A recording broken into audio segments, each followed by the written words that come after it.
रहा है कि through monetary policy RBI control. तो हमने देखा था दोस्तों कि मॉनेटरी पॉलिसी के द्वारा आरबीआई किस चीज़ को कंट्रोल कर रही है, ये आपसे पूछा गया है। तो दोस्तों ऑप्शन देखते हैं। ऑप्शन ए कर रहा है मनी सप्लाई, ऑप्शन बी कर रहा है दोस्तों अवेलेबिलिटी ऑफ मनी, और ऑप्शन सी कर रहा है दोस्तों कॉस्ट ऑफ मनी। तो दोस्तों सबसे पहले आप ये समझिए कि जो कॉस्ट ऑफ मनी है इसे ही हम लोग कहते हैं रेट ऑफ इंटरेस्ट। इसे क्या कहते हैं हम लोग? Rate of interest.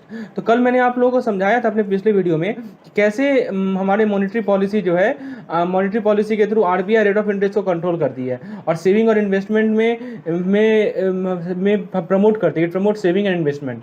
दोस्तों जहाँ तक बात है अवेलेबिलिटी ऑफ मनी की और दोस्तों सप्लाई ऑफ मनी की, तो ये तीनों का तीनों चीज़ आरबीआई कंट्रोल करती है मॉनेटरी पॉलिसी के द्वारा। So the correct answer will be option A to C all. So option A is the correct one of this question. चलिए आगे देखते हैं नेक्स्ट क्वेश्चन। सीबीएलओ, सीबीएलओ यानी collateralised borrowing and lending obligation. तो दोस्तों क्या कर रहा है कि सीबीएलओ जो है वो कैसा इंस्ट्रूमेंट है, ये आपको ये कहा गया है। तो ये मनी मार्केट इंस्ट्रूमेंट है या मॉनेटरी पॉलिसी का इंस्ट्रूमेंट है या रिस्क कवर का टाइप है या स्टॉक मार्केट का इंस्ट्रूमेंट है? आप बताइए दोस्तों सीबीएलओ कैसा इंस्ट्रूमेंट है। दोस्तों जहां तक बात है सीबीएलओ की, तो ये हम लोग पिछले लेसन में डिस्कस किए थे, जो हमारा यूनिट नंबर 7 था, उसमें हम लोगों ने डिफरेंट टाइप्स ऑफ इंस्ट्रूमेंट्स को देखा था। ठीक है दोस्तों, तो दोस्तों सीबीएलओ को मैंने बताया था कि वो मनी मार्केट का एक पार्ट है। ठीक है, सीबीएलओ होता क्या है? सीबीएलओ होता है दोस्तों collateralised borrowing and lending obligation. ठीक है, इसके थ्रू क्या करते हैं हम लोग? Inter bank call money market के को क्रिएट करते हैं दोस्तों। ठीक है, तो सीबीएलओ एक तरह से ट्राइपार्टाइट रेपो होता है। जैसे हम लोग क्या करते हैं दोस्तों सीबीएलओ को? ट्राइपार्टाइट रेपो, सीबीएलओ को ये भी कहा जाता है। तो बेसिकली ये एक मनी मार्केट का इंस्ट्रूमेंट है। तो इसके बारे में डिटेल जानना है आपको तो मेरे यूनिट नंबर 7 के थ्योरी पोर्शन में चले जाइए, वहाँ पे मैंने सीबीएलओ को डिटेल में एक्सप्लेन किया है दोस्तों। सो option A will be the correct answer of this question. Next question, आइए देखते हैं नेक्स्ट क्वेश्चन। दोस्तों आप एक बार इस सभी क्वेश्चन को एक बार खुद से ट्राई कीजिए और फिर मेरे आंसर से मैच कीजिए। ये बेस्ट तरीका होगा इस पार्टिकुलर सेशन को अच्छे तरीके से समझने का। तो आप क्या कीजिए कि जब भी मैं क्वेश्चन देता हूँ तो आप वहाँ पॉज कर लीजिए, आप खुद से आंसर सोचिए और फिर मेरे एक्सप्लेनेशन को देखिए। चलिए एक केस स्टडी को करते हैं। ये बेसिकली एक केस स्टडी है। इसमें क्या कहा गया है कि by using the monetary policy RBI regulates the money supply, availability of money and also cost of money, that is rate of interest. बिल्कुल सही बात है, ये तो होता ही है। For this purpose, RBI makes use of number of tools such as repo rate, bank rate, reverse repo rate, MSF rate, SLR, CRR, market stabilization scheme। बिल्कुल सही, ये भी सही पॉइंट है।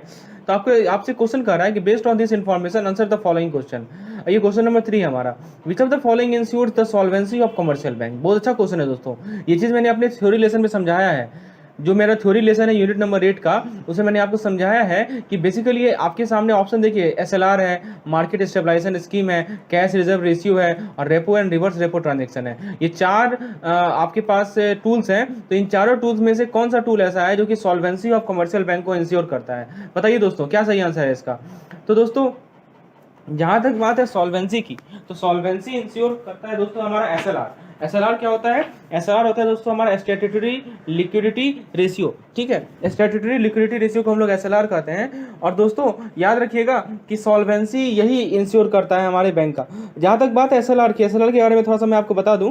देखिए एसएलआर क्या है, बेसिकली ये वो अमाउंट है जो कि आपको आरबीआई के पास रखना होता है। और दोस्तों ये किस फॉर्म में होता है? तो ये आपका गवर्नमेंट सिक्योरिटीज़ के फॉर्म में होता है और is to be kept by bank itself. दोस्तों ध्यान दीजिएगा, ये बैंक खुद रखती है। ये जो एसएलआर होता है ये पैसा बैंक खुद रखती है और इसको या तो गवर्नमेंट सिक्योरिटी के फॉर्म में या ट्रेजरी बिल के फॉर्म में रखती है दोस्तों। ठीक है, तो सॉल्वेंसी ऑफ कमर्शियल बैंक को इंश्योर करने के लिए हमारे पास है SLR. Option number A is the correct one.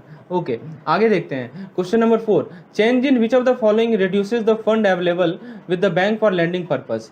तो दोस्तों क्या कर रहा है कि आपके सामने 4 इंस्ट्रूमेंट के नाम दिए गए हैं, इनमें से किसमें चेंज होने पर जो हमारे बैंक के पास जो फंड अवेलेबल है लैंडिंग के लिए वो घटा देगा। देखिए यहाँ रिड्यूस लिखा हुआ है। Change in which of the following reduce the fund available with bank for lending purpose. तो दोस्तों देखिए बहुत अच्छा क्वेश्चन है। आपके सामने रेपो रेट है, बैंक रेट है, कैश रिजर्व रेशियो है, ऑल ऑफ द अबव है। तो आप जरा बताइए, ये चीज़ मैंने आपको पिछले लेसन में ही समझाया था। तो आइए जरा बात करते हैं रेपो रेट की। ये पहले स्टार्ट करते हैं, हाँ रेपो रेट से स्टार्ट करते हैं दोस्तों। तो दोस्तों देखिए रेपो रेट के जहाँ तक बात है, तो रेपो रेट मान लीजिए कि रेपो रेट चेंज होगा। ठीक है, तो रेपो रेट चेंज होगा तो क्या होगा? क्रेडिट पे इम्पैक्ट पड़ता है। ठीक है दोस्तों, क्रेडिट पे इम्पैक्ट पड़ता है। यदि मान लीजिए कि रेपो रेट बढ़ रहा है, रेपो रेट यदि हमारा बढ़ेगा तो उसका क्या इफेक्ट पड़ेगा कि हमारा वो क्रेडिट कॉन्ट्रैक्ट हो जाता है। ये चीज़ मैंने आपको समझाया है पिछले लेसन में, डिटेल में जानने के लिए आप उस वीडियो को देखिए। तो रेपो रेट बढ़ाने से क्या होता है, कॉन्ट्रैक्ट क्रेडिट कॉन्ट्रैक्ट होता है। तो आप देख सकते हो कि रेपो रेट में यदि चेंज आ रहा है तो हमारा जो लैंडिंग पर्पस का जो क्रेडिट है वो उसमें चेंजेस आ रहे हैं, रिड्यूस हो रहा है। ठीक है, ओके। जहाँ तक बात है बैंक रेट की, तो दोस्तों बैंक रेट में भी मैंने आपको समझाया है कि बैंक रेट यदि मान लीजिए कि हाई होगा तो भी हमारा कॉन्ट्रैक्शन होता है। ठीक है, सीआरआर में भी ये होता है। तो दोस्तों करेक्ट आंसर है ऑल ऑफ द अबव। ठीक है, ये सभी में होगा। चाहे आपका रेपो रेट चेंज हो, चाहे बैंक रेट चेंज हो, चाहे सीआरआर चेंज हो, ये बेसिकली इफेक्ट करेगा बैंक के पास जो फंड अवेलेबल है लैंडिंग पर्पस के लिए। ठीक है, और कैसे इफेक्ट पड़ेगा तो ये हम लोग ऑलरेडी जानते हैं दोस्तों। आइए आगे देखते हैं। Question number 5, the rate of discount which is used by RBI for rediscounting of commercial instrument from bank is represented by। अब देखिए दोस्तों, बहुत अच्छा क्वेश्चन है। RBI किस रेट ऑफ डिस्काउंट पे कमर्शियल इंस्ट्रूमेंट, देखिए बैंक का कमर्शियल इंस्ट्रूमेंट है उसे रीडिस्काउंट करेगी, तो उस रेट ऑफ डिस्काउंट को क्या कहते हैं। तो दोस्तों जब भी आपको डिस्काउंट रेट बोले, अब कल मैंने आपको समझाया था ना कि जो हमारा बैंक रेट होता है उसका दूसरा नाम भी होता है डिस्काउंट रेट, ये आपको बताया था ना दोस्तों। ठीक है दोस्तों, इसका आंसर रेपो रेट क्यों नहीं होगा, क्योंकि रेपो रेट वो अमाउंट होता है जो कि बैंक आरबीआई से लेती है शॉर्ट टर्म के लिए, लेकिन यहाँ पे डिस्काउंटिंग की बात हो रही है। तो डिस्काउंटिंग में हमेशा याद रखिएगा कि बैंक रेट ही आता है। जहाँ तक बात है एमएसएफ रेट की, तो मैं आपको बता दूं कि एमएसएफ रेट क्या है। तो बेसिकली यदि बैंक को पैसा चाहिए केवल ओवरनाइट के लिए तो एमएसएफ रेट एप्लीकेबल होता है, और रिवर्स रेपो रेट तो आप जानते ही हो। तो दोस्तों इस क्वेश्चन का करेक्ट आंसर क्या है, इसका correct answer option number B यानी कि बैंक रेट। तो बैंक रेट वो रेट होता है, वो रेट ऑफ डिस्काउंट होता है जो कि आरबीआई यूज करती है कमर्शियल इंस्ट्रूमेंट, बैंक के जो कमर्शियल इंस्ट्रूमेंट है उससे रीडिस्काउंट करने के लिए। So option B will be the correct answer. चलिए दोस्तों नेक्स्ट क्वेश्चन देखते हैं। आप एक बार खुद से अटेम्प्ट कीजिए, फिर मैं बताता हूँ। विच of the following is used in the process of neutralising the effect generated by foreign exchange flow in India. बहुत अच्छा क्वेश्चन है दोस्तों, ये चीज मैंने कल आपको समझाया था। देखिए दोस्तों मैं आपको एक कहानी बताता हूँ। हुआ क्या कि 2004 ईस्वी में, ठीक है, ये एक यहाँ पे एक कंसेप्ट है जो कि आपको मैं क्लियर कर देता हूँ यहाँ से। देखिए हुआ क्या कि 2004 में क्या हुआ कि जो हमारे FIIs हैं, FIIs जानते हो आप, FII होते हैं हमारे फॉरेन इंस्टीट्यूशनल इन्वेस्टर। ठीक है, वो क्या करने लगे, इंडियन स्टॉक को खरीदने के लिए डॉलर को लाने लगे। ठीक है, तो क्या करने लगे, डॉलर को लाने लगे, किस लिए, क्योंकि उन्हें इंडियन स्टॉक को खरीदना था। ठीक है, अब बताइए भारत में क्या हुआ, डॉलर बहुत आने लगा। ठीक है, ओवर सप्लाई होने लगा डॉलर का। तो दोस्तों आरबीआई ने क्या किया, उस डॉलर को खरीदा। आरबीआई क्या किया, इस डॉलर को खरीदा। ठीक है, तो ऑब्वियस ही बात है यदि डॉलर आरबीआई खरीदेगी तो उतना रुपये भी तो बनाएगी वो। ठीक है, तो इसके कारण क्या हुआ कि लार्ज स्केल कैपिटल इनफ्लो होने लगा। ठीक है, और दोस्तों प्रॉब्लम आने लगी लिक्विडिटी को मैनेज करने में। तो उस वक्त आरबीआई ने इंट्रोड्यूस किया इसे एमएसएस को, समझ रहे हैं बात को, एमएसएस को इंट्रोड्यूस किया। मतलब हमारे पास लिक्विडिटी का प्रॉब्लम, बहुत ज़्यादा लिक्विडिटी होने लगा था। तो दोस्तों उस केस में एमएसएस को आरबीआई ने इंट्रोड्यूस किया, जिसमें क्या होता है कि गवर्नमेंट जो है इशू करेगी ट्रेजरी बिल, डेटेड सिक्योरिटी। ठीक है, और इससे क्या होगा कि ये सब चीज़ें खरीदेंगे कौन, तो बैंक खरीदेगी या पब्लिक खरीदेंगे, और बदले में आरबीआई को क्या मिलेगी, वो पैसा मिलेगी। तो मॉनेटरी जो हमारे पास, हमारे जो इकोनॉमी में ज़्यादा से ज़्यादा पैसा लिक्विडिटी बढ़ गया है उसको सक करने के लिए ये टूल का यूज किया जाता है, जिसे हम लोग एमएसएस कहते हैं। और ये 2004 में लागू हुआ था। आपको पता है दोस्तों डिमोनेटाइजेशन के समय सेम स्थिति थी, सेम सिचुएशन थी। तो दोस्तों आरबीआई ने एमएसएस का यूज वहां भी किया था। ठीक है, ताकि लिक्विडिटी को सक कर सके हमारे मार्केट से। तो देख सकते हो कि एमएसएस एक बहुत इंपॉर्टेंट मॉनेटरी टूल है, और ये क्या करता है, न्यूट्रलाइज करता है। किस चीज को न्यूट्रलाइज करता है, तो जो फॉरेन एक्सचेंज फ्लो इंडिया में हो रहे हैं उसके इफेक्ट को न्यूट्रलाइज करता है। तो दोस्तों ध्यान रखिएगा, बहुत अच्छा क्वेश्चन है। Correct answer option number B, इस क्वेश्चन का correct answer option number B. तो देख सकते हो आप, मैं आपको कंसेप्ट भी क्लियर करते चल रहा हूं। और दोस्तों मेरे वीडियो लेक्चर को जरूर देखा कीजिए, वहां पे जो भी इंपॉर्टेंट पॉइंट्स हैं मैकमिलन बुक के, वो मैं आपको बताता हूं। ठीक है, तो आपका समय कम समय में यदि ज़्यादा आउटपुट आप चाह रहे हो तो मेरे वीडियो लेसन को जरूर देखो। चलिए आगे देखते हैं हम लोग। क्वेश्चन नंबर 7, क्वेश्चन नंबर 7 में क्या कहा गया है, इसमें कहा गया है कि monetary policy of RBI aims at. अब देखिए मॉनेटरी पॉलिसी का क्या ऑब्जेक्टिव है, इस पे क्वेश्चन है। पहला है रेट ऑफ इन्फ्लेशन को कंट्रोल करना, दूसरा है स्टेबिलिटी ऑफ फाइनेंशियल मार्केट को इंश्योर करना, और तीसरा है मनी सप्लाई को रेगुलेट करना। अब बताइए दोस्तों क्या सही है आंसर इसका। तो फ्रेंड्स देखिए, हम लोग ऑलरेडी ऑब्जेक्टिव्स देख चुके हैं। हमारा जो ये आरबीआई का मॉनेटरी पॉलिसी है उसका ऑब्जेक्टिव्स हम लोग ऑलरेडी देख चुके हैं। तो फ्रेंड्स आपको पता है कि मैंने आपको बताया था कि इन्फ्लेशन को ये कंट्रोल करता है मॉनेटरी पॉलिसी, ठीक है। इन्फ्लेशन को क्या करता है, वो कंट्रोल करता है। कैसे कंट्रोल करता है, तो मान लीजिए कि प्राइस हाई है, तो प्राइस हाई होगा तो इन्फ्लेशन है हमारा, तो वो क्या करेगा, मनी सप्लाई को क्या करेगा, तो मनी सप्लाई को क्या करेगा, कम कर देगा। और यदि डिफ्लेशन है तो शॉर्टेज ऑफ मनी है तो मनी सप्लाई को बढ़ा देगा। तो मनी सप्लाई को रेगुलेट कर रहा है ना, दूसरी बात की फाइनेंशियल मार्केट को स्टेबल प्रोवाइड कर रहा है और रेट ऑफ इन्फ्लेशन को कंट्रोल कर रहा है। तो दोस्तों करेक्ट आंसर होगा ऑल ऑफ दिस, यानी 1, 2 एंड 3, ठीक है। आगे देखते हैं question number 8। Banks need not maintain CRR on, बहुत अच्छा क्वेश्चन है दोस्तों। बैंक को सीआरआर किस पे मेंटेन नहीं करना है। अब देखिए ऑप्शन है paid up capital, reserves, retained profit, refinance from FX institution, excess provision for income tax, claim receive from DICGC, ECGC. दोस्तों ये क्वेश्चन बेसिकली बीएफएम का है, लेकिन इसके चूंकि आप सीआरआर इस टॉपिक में, इस चैप्टर में पढ़ रहे हो, इसीलिए मैंने इसे यहाँ इंक्लूड किया है। तो दोस्तों सीआरआर किसी पे भी नहीं मेंटेन करना होता है। तो दोस्तों इसीलिए आंसर है इसका 1, 2 एंड 3। तो ये तीनों के तीनों आप लोग ध्यान रखेंगे, आगे बीएफएम में भी अब मैं आपको बताऊंगा, ठीक है, कि ये तीनों के तीनों में सीआरआर को हम लोग मेंटेन, बैंक नहीं मेंटेन करती है। कि जैसे मान लीजिए कोई पेड अप कैपिटल है, कोई कैपिटल रिजर्व है, ये सब क्या होते हैं हम लोग ऑलरेडी आगे डिस्कस करेंगे दोस्तों। चलिए क्वेश्चन नंबर 8 का option number D correct answer है। आगे देखते हैं question number 9, RBI sell bond. अब देखिए बहुत अच्छा क्वेश्चन है, बॉन्ड आरबीआई बेच रही है, तो बेसिकली ये एक मॉनेटरी पॉलिसी है। अब कैसा मॉनेटरी पॉलिसी है, ठीक है, एक्सपेंशनरी है, कॉन्ट्रैक्शनरी है, ठीक है, या मनी इंड्यूस कर रही है सिस्टम में, और नन ऑफ द अबव। अब बताइए दोस्तों क्या सही आंसर है इसका, बहुत अच्छा क्वेश्चन है दोस्तों। अब आरबीआई यदि बॉन्ड को बेचेगी, आप खुद सोचिए, आरबीआई के पास बॉन्ड है, ठीक है, वो बॉन्ड बेच रही है, बैंक को दे रही होगी या पब्लिक को दे रही होगी, यही तो हो सकता है ना, ठीक है। अब दोस्तों बदले में उससे क्या मिलेगा, आरबीआई को क्या मिलेगा बदले में, मनी मिलेगा ना। आपको बैंक या पब्लिक यदि बॉन्ड को खरीदेगी तो आरबीआई को क्या देगी, पैसा देगी। अब दोस्तों आरबीआई यदि पैसा ले रही है तो हमारी इकोनॉमी में क्या हो रहा है, हमारी इकोनॉमी में जो मनी सप्लाई है वो घट रहा है, ठीक है। और मनी सप्लाई घटेगा तो क्या कहते हैं उसकी हम लोग, कॉन्ट्रैक्शनरी कहते हैं। तो ऑप्शन बी करेक्ट आंसर होगा, ठीक है। तो ये आपको कैसे समझ में, कंसेप्ट को क्लियर रखना है, ठीक है। बॉन्ड दे रही है तो बदले में उसे मनी मिल रहा है, तो वो मनी हमारी इकोनॉमी से सक कर रही है, और सक कर रही है तो इसलिए क्या होगा, हमारा इकोनॉमी कंट्रैक्ट होगा, इसलिए ऑप्शन बी हमारा करेक्ट आंसर है। चीजें आपको क्लियर हो रही है, so option B will be the correct answer. Okay दोस्तों, यदि लेसन पसंद आया हो तो एक लाइक जरूर कीजिएगा। चलिए आगे बढ़ते हैं क्वेश्चन नंबर 10 को।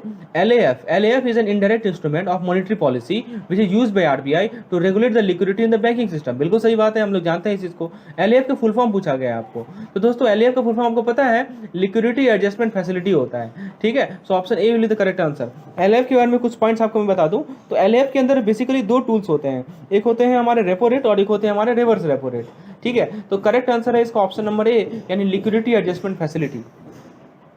आगे देखते हैं question number 11। Dash policy refers to policy measure taken by RBI to control and regulate money supply. तो मनी सप्लाई को कंट्रोल और रेगुलेट करने के लिए कौन सा पॉलिसी होता है, credit policy, monetary policy, fiscal policy, financial policy. Fiscal policy तो होगा नहीं क्योंकि वो गवर्नमेंट स्पेंडिंग और टैक्सेशन पे होता है। मॉनेटरी पॉलिसी का करेक्ट आंसर है, so option B is the correct answer. Next question देखते हैं। The Reserve Bank of India has been given the responsibility of conducting monetary policy as mandated under which है। बहुत अच्छा question है दोस्तों।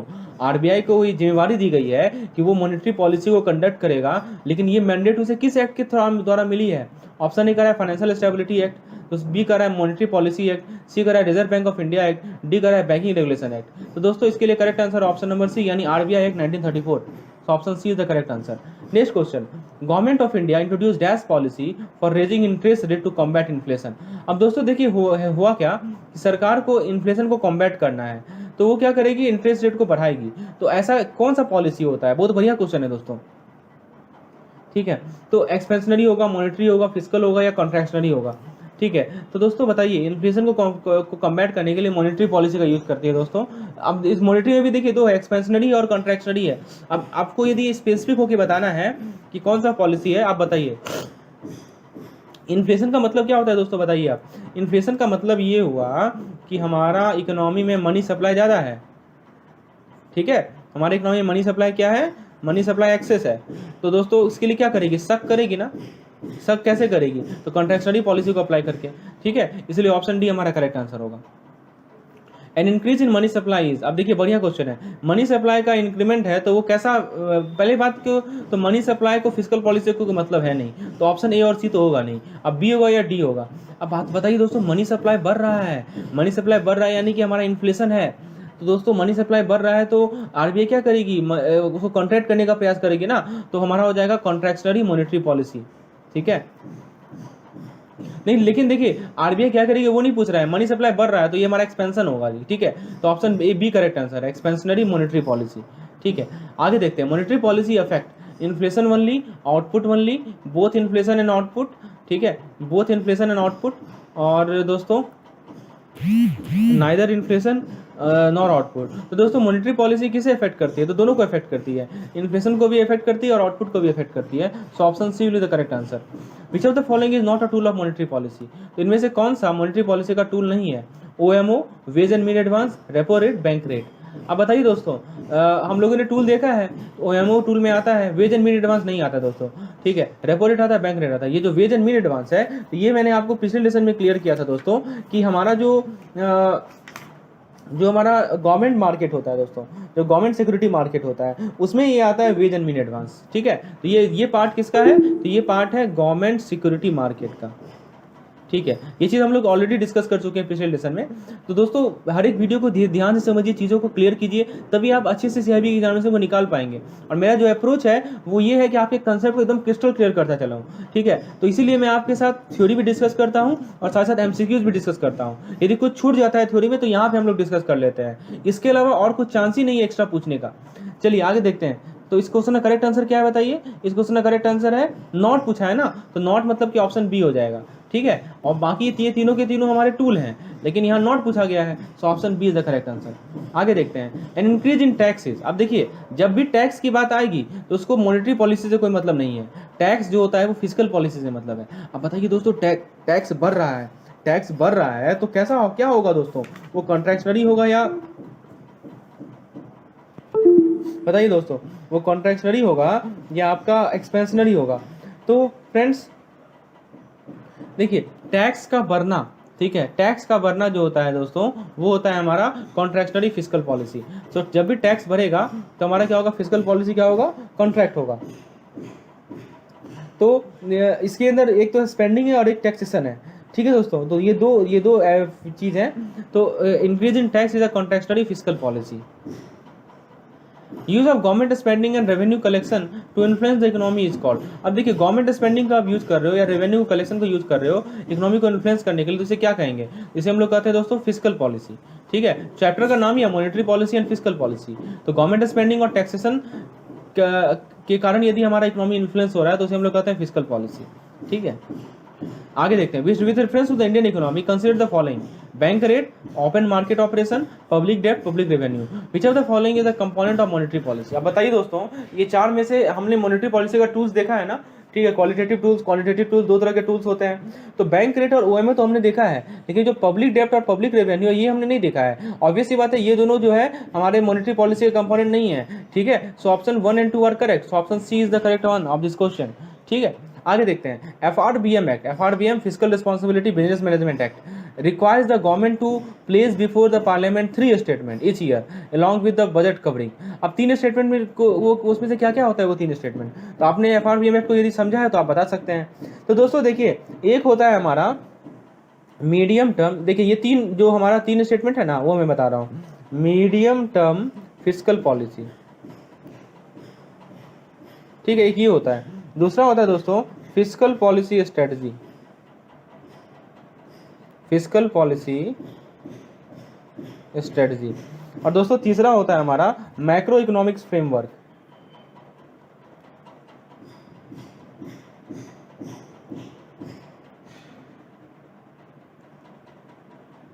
ठीक है, तो दोस्तों